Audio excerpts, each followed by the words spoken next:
Selamat datang di Kamis Misteri. Mayat, tolong ada mayat.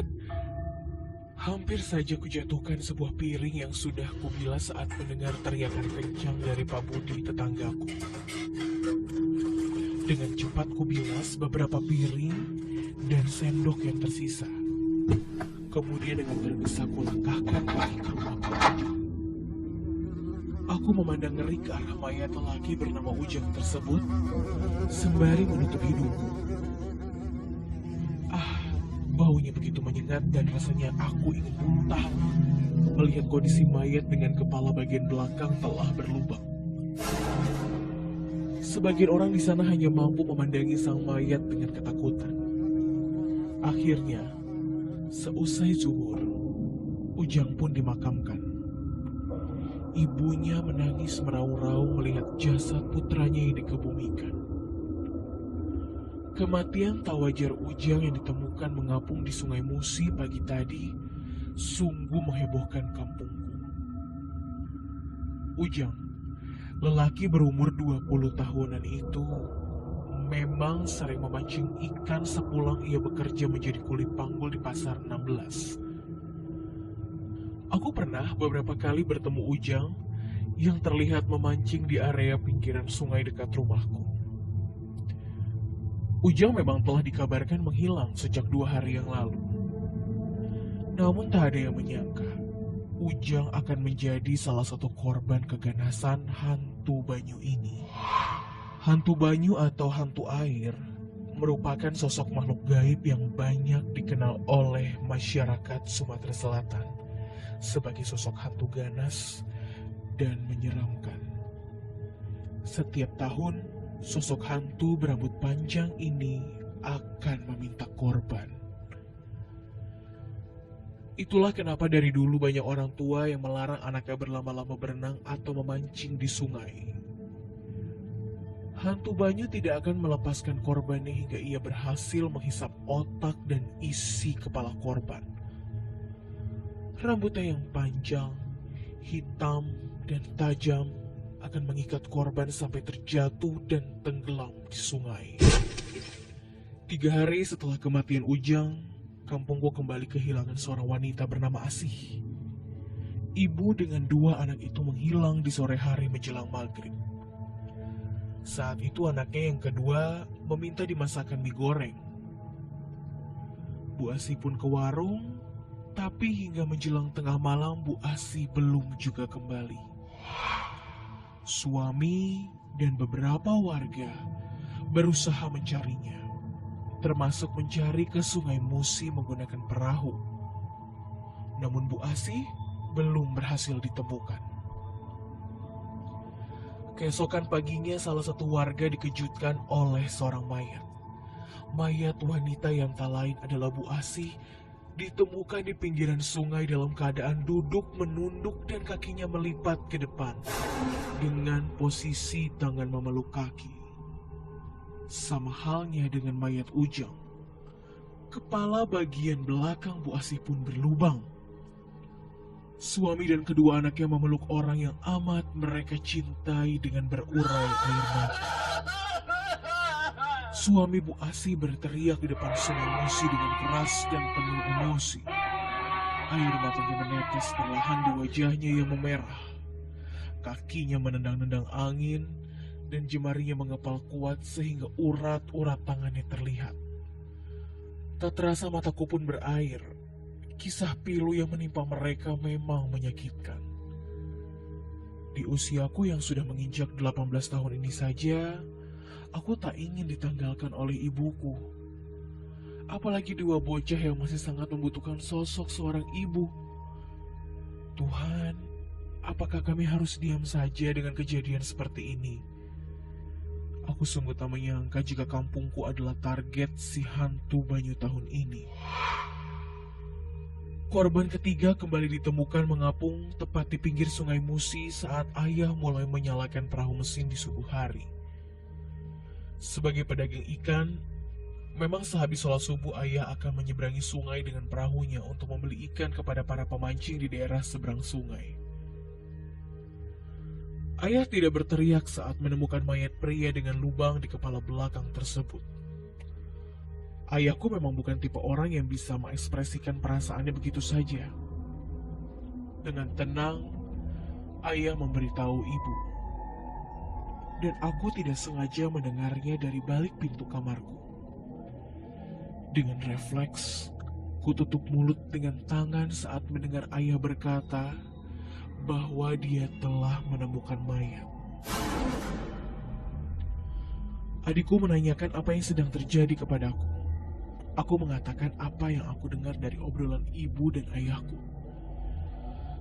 Sontak adikku langsung mengatakan kalau korban ketiga adalah laki-laki yang merupakan makan korban keempat berarti perempuan. Mendengar adikku berkata seperti itu, aku hanya bisa terdiam. Sore harinya datang seorang paranormal ke kampungku.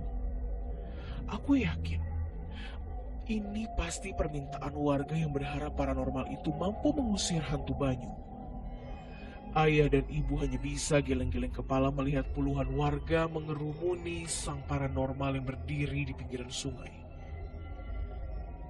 Dia terlihat mengucapkan kata-kata di atas segelas air. Kemudian air tersebut dipercikan ke sungai. Jam dinding kamarku telah menunjukkan pukul 11 malam. Namun mataku enggan memejam. Kubuka jendela kamar yang menghadap sungai Musi. Kusibak gorden biru agar pandanganku lebih luasa.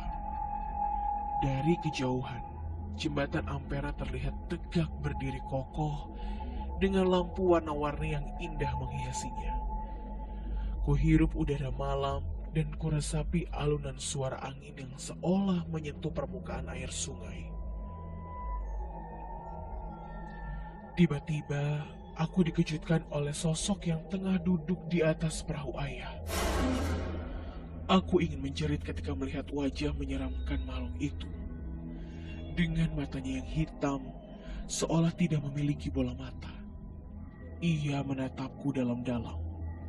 Rambutnya yang legam dan teramat panjang terlihat kaku. Beberapa detik kemudian, ia menyeburkan diri ke sungai dan menghilang. Aku segera menutup jendela dengan tangan gemetar. Lalu sekuat mungkin kupejamkan mata hingga aku tertidur.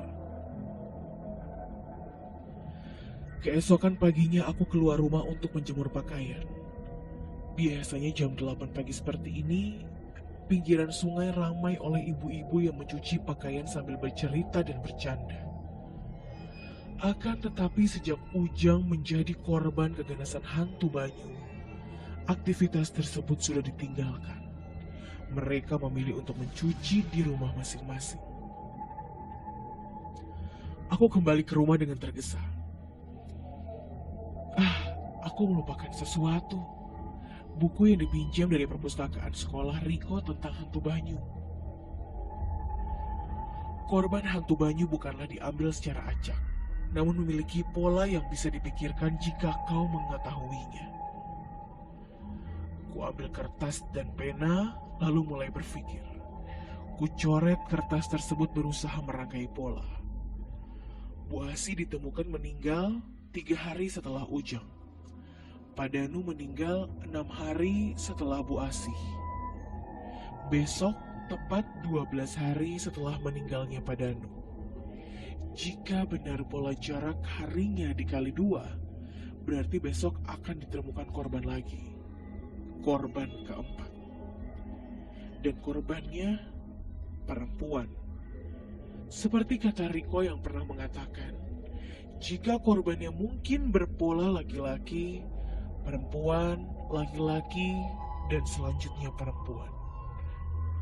Tubuhku langsung lemas, keringat dingin membasahi dahiku. Kenapa aku harus membaca buku ini? Kenapa aku harus menemukan sebuah kalimat ini? Korban hantu Banyu adalah manusia yang pernah melihat wajahnya secara langsung, dan ia menatap manusia itu dengan tatapan yang teramat dalam. Jantungku berdetak kencang mengingat kejadian semalam. tiba-tiba suara ibu memanggilku. "Amel, tolong ambilkan ember," teriak ibu dari pinggir sungai. Kuhampiri ibuku dan kulihat ia menyeringai saat melihat kedatanganku. Aku terheran dengan ekspresi wajahnya. "Ini embernya, Bu." Saat kulurkan ember ke ibu, baru aku teringat jika sebelumnya ibu ke pasar, bukan berada di pinggir sungai seperti sekarang. Aku ingin berteriak, tapi tangan dan kuku tajam itu sudah melekat di pergelangan tanganku. Kemudian aku terpeleset dan tercebur ke dalam sungai. Aku telat menyadari semuanya. Bahkan aku pun tak sempat membaca kalimat paling akhir di buku tersebut. Hantu Banyu akan menjelma menjadi seorang yang kau kenal. Lalu ia akan menyeretmu ke dalam sungai tanpa bisa kau lawan.